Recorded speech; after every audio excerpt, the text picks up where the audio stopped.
To everyone else, this is a desk. But to you, it's a launch pad. Your starting block. This ain't a desk. This is opportunity. Switch to Boost Mobile and get the Coach Prime Moto G 5G on us at your local Boost retailer. Moto G 5G on us when you switch with ID verification and new Unlimited Plus or Unlimited Premium plan activation. Taxes extra. All prices, fees, features, functionality, and offers are subject to change without notice. See participating dealers for details.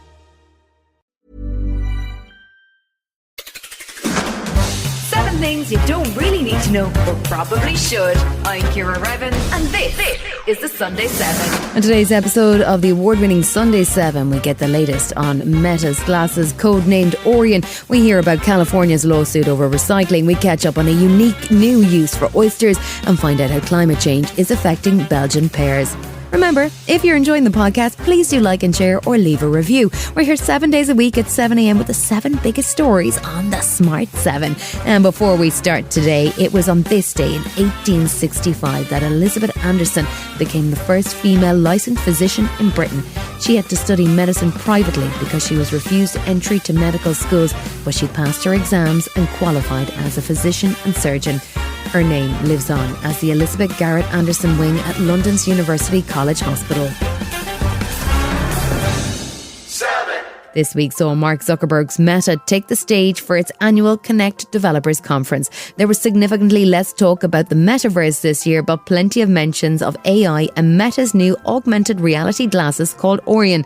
The new glasses were revealed on stage as a man with a briefcase chained to his wrist walked out and Zuckerberg put them on live. This is Orion, our first fully functioning prototype, and if I do say so, the most advanced glasses the world has ever seen. They've got a heavy black frame and are packed with technology, as Mark explains. It is not actually a screen. It is a completely new kind of display architecture with these tiny projectors in the arms of the glasses that shoot light into waveguides, that have nanoscale 3D structures etched into the lenses so they can diffract light and put holograms at different depths and sizes into the world in front of you. He says they've been working on this project for 10 years and the glasses are powered by a battery that they've tucked into the arms of the glasses.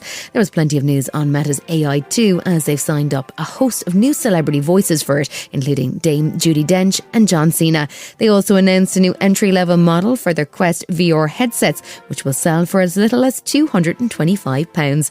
If you're hoping to buy a pair of the Orion glasses, though, you'll have to wait a while. They probably won't hit the shops until 2027, and they're probably going to cost as much as a high-end smartphone. But they're probably worth waiting for if you like the idea of having holograms in your life. You need to be able to see through them, and people need to be able to see through them too and make eye contact with you. Right? This isn't pass-through. This is the physical world with holograms overlaid on it. So if someone messages you, you will see that, and instead of having to pull out your phone, there will just be a little hologram, and with a few subtle gestures you can reply without getting pulled away from the moment. Or if you want to be with someone who is far away, they're going to be able to teleport as a hologram into your living room as if they're right there with you.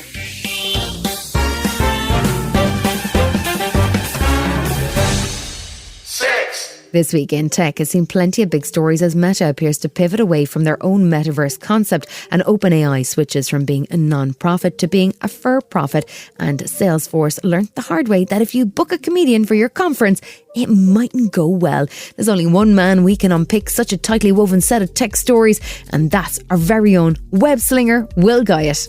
So, Will, is Mark Zuckerberg stepping back from the Metaverse? Well, it certainly looks that way. There was no rubbish-looking avatars without legs, or Zuck and the former UK Deputy PM Nick Clegg chatting in a virtual garden to talk up a dystopian future of this world inside a VR-type headset where you did all your socialising online. At the Meta's annual developer conference this year, the Metaverse show became an AI show, and that appears to be a slightly easier sell to many, as Meta is burning through billions of dollars to build this new future that none of us ever really knew we wanted. Based on what we've seen this week, it certainly feels that this new version of the Metaverse, if it is still the Metaverse, is certainly a more blended view of the world. You might still be using it, but it's going to be more subtly overlaid to your daily life, rather than being set in a headset, which will make many of us vomit in like 15 minutes. What's the issue? It just didn't ever seem to catch on, did it? I think time will tell, but the whole concept of the Metaverse was forced onto us and went down like a fart in a lift. If anything, the conference this week showed that some of the tech Zuck has shown over the years in the pursuit of the Metaverse actually has the potential to be quite useful, just not when it's literally forced onto our heads like was his plan with the Metaverse. The new AR glasses seem interesting, but are they just a cheap version of the Apple headset? They do appear to be onto something quite good with this Orion headset prototype. This could be the step in the right direction of integrating the internet and the idea of the metaverse into our vision. And if they come out at the right price before Apple are able to make their product anything more than a nerd's curio, it could be something that many of us buy. In the demo, they showed this new input system that combined your voice, your eye gaze, and tracking of your eyes with a simple wristband to swipe, click, and scroll. And that was actually technically impressive. And importantly, this came in a package that almost looked like the glasses I'm wearing as I talk to you right now.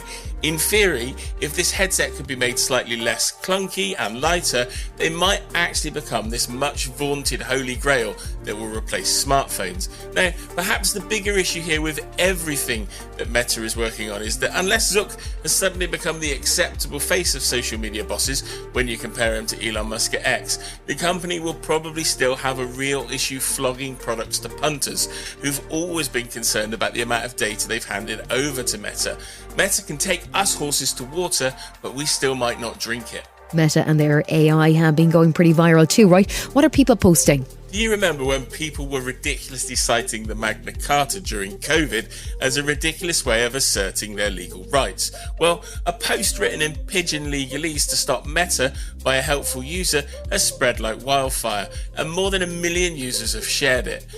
This meme suggests that sharing this post will stop Meta from training its AI developments on your public posts. That's right. Shortly, Meta is going to start using everything you've posted to its platforms to improve and build its new artificial intelligence tools. Now, people way more intelligent than me have taken leave of their senses and shared this meme on Instagram. And the reality is, it's about as useful as a chocolate kettle. It means nothing. The only way you can currently attempt to stop Meta using everything you've publicly posted to make itself even richer is by filling in a form that's buried deep in the company's privacy center, and only then will they consider your request. It's by no means guaranteed. But what this shows is we're all really concerned about what platforms are doing with our content, but we really don't know how the hell to get out of what we've agreed to. And things didn't go well for Salesforce at their conference, did they? Yeah, imagine this. It's your big event for employees and third-party sales folk from around the world who fly into the US. So you hire John Mulaney. He's a big-time US stand-up comic and former Saturday Night Live writer who hasn't really crossed the Atlantic, but he's a big deal, and he's the main event at your annual convention.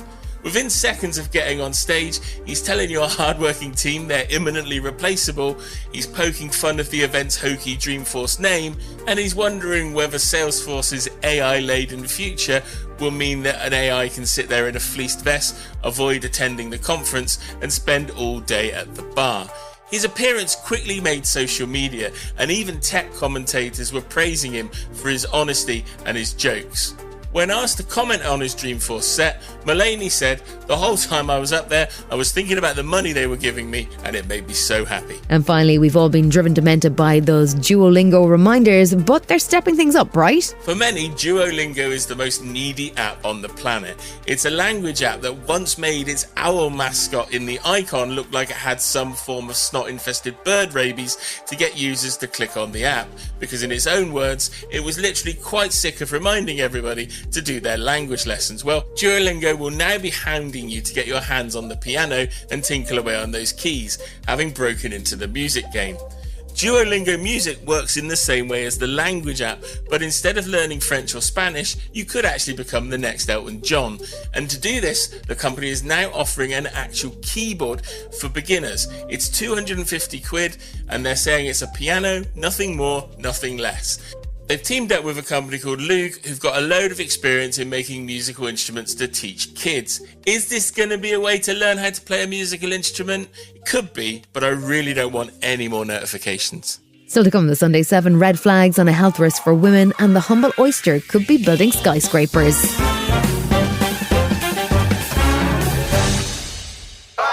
Medical experts joined together this week to sound the alarm that thousands of women are dying unnecessarily from heart disease, in part because of perceptions that it's a man's disease. The consensus statement, which was signed by 33 senior health figures associated with the British Cardiovascular Society, was published in the journal Heart, and the intention is to try and raise awareness of the risks and symptoms associated with cardiovascular disease, or CVD. It's the number one killer of women worldwide, but tends to be underdiagnosed, undertreated, and women are often excluded from clinical trials, so even the data is poor.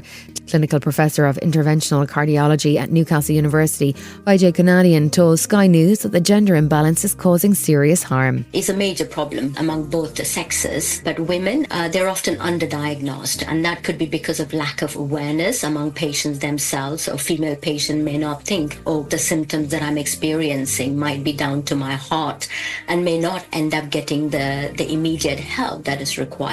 And also maybe even within the clinical community, there is a preference that, for example, a man would present with symptoms, then they are likely to get treatment faster and quicker and right treatment when compared to a man.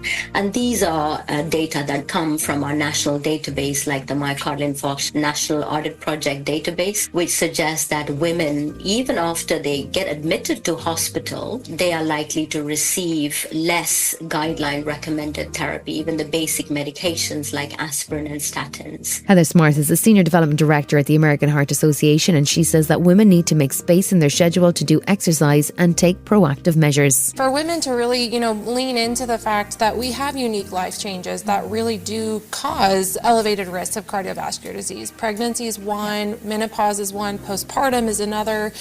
So yes, it can be hard to take that minute and get out and take time, but making it a family affair is important. It teaches kids the importance of healthy movement. It shows them that you're prioritizing it, so they should be prioritizing it. But it can definitely be hard if you're looking at all the things in your busy schedule. But what we talk about is 30 minutes. Can you take 30 minutes out of your day, take a walking meeting, take your kids on a walk at the end of the day? We call it at home a wind down walk. So we go on a wind down walk before bed, helps everybody just settle in and get those positive endorphins.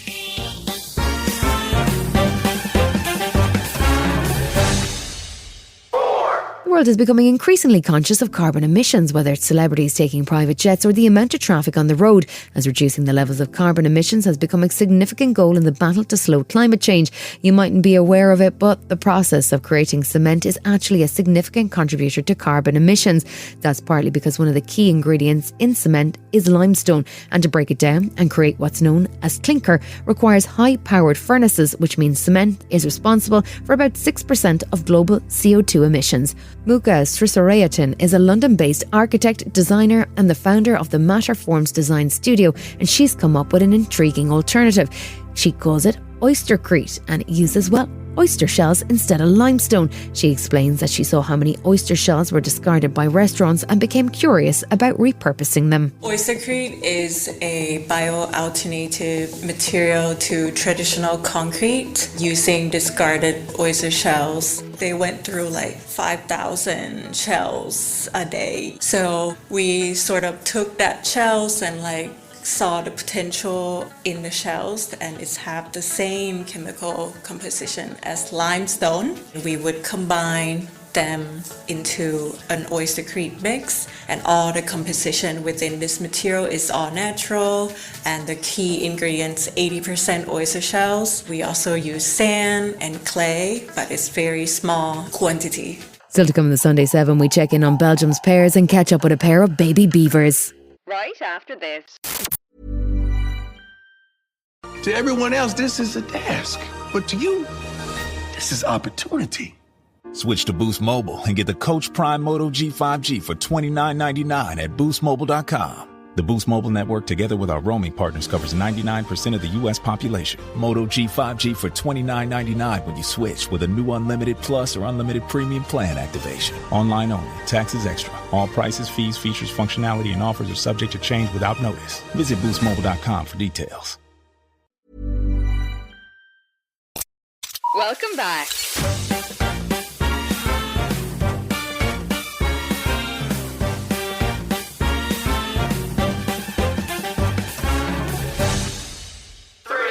If I asked you what Belgium is famous for, you might well say beer or waffles, but let's not forget the pear. Belgium is home to the D'Anjou pear with an annual production of over 400,000 tonnes. They're set to replace Italy as Europe's leading pear exporter. Not surprisingly, therefore, the Belgians are worried about climate change and the impact that might have on their juicy fruit. In a province called Limburg, in the heart of Belgium's pear region, climate scientists are busy trialling a way to find out what that might be. Francois Rineau is an associate professor at the University of Hasselt, and he described what they're hoping to achieve with a set of plastic domes called an ecotron. 2040, it's actually tomorrow, it's only 20 years, but still we see differences in the frequency of heat waves. So heat waves more frequent, droughts more frequent, more intense precipitation events, so therefore less even precipitation in total, and increase in CO2 consumption. The plastic domes allow the scientists to control the environment and test the impact of different conditions on the harvest, and they're planning to run the trial over 3 years. Dorian Vanhees is a researcher at the VBCT lab where they test and compare the crops. We measure different things in this lab. We measure sugar content or firmness. We also measure how big those pears are that come from the future and the current climates. And we see that if we have higher temperature on the trees, that pears tend to be less firm and have more sugar. More sugar is good for taste, less firm is not good for storage, because when you store them at a lower firmness, they will not keep as long for the growers, which will reduce the amount of pears that they can put onto the market.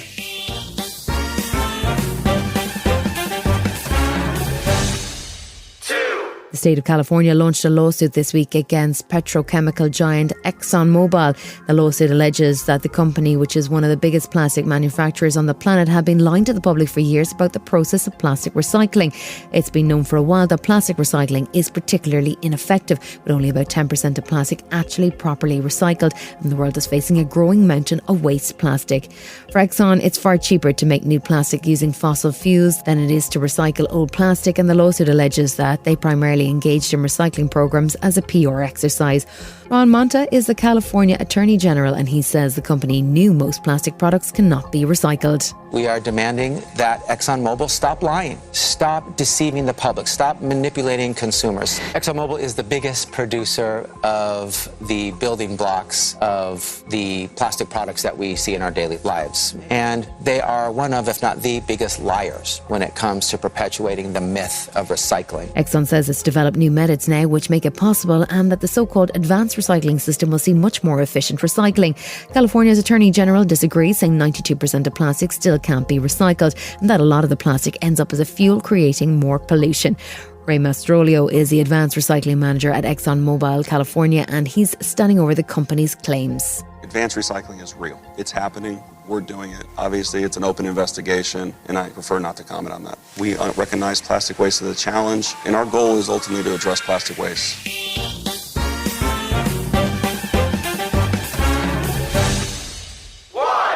The UK seems to be in the middle of a beaver baby boom. The industrious creatures known as nature's engineers have been extinct in the UK for about 400 years until they were gradually reintroduced about 20 years ago. The government still tightly controls the process to licence their release because they can have a significant impact on their environment, particularly in terms of impact on salmon. However, their impact overall is usually positive as a rule, with their dam building techniques helping to stop flooding, improve water quality and encourage wildlife. In fact, the practice of beaver bombing, which is the unsanctioned release of beavers into the wild, appears to have been growing in popularity, with estimates that there are now about 800 in the UK. That number is growing, with sightings of baby beavers called kits across the country, and now a pair of kits have been spotted in Ewhurst Park in Hampshire.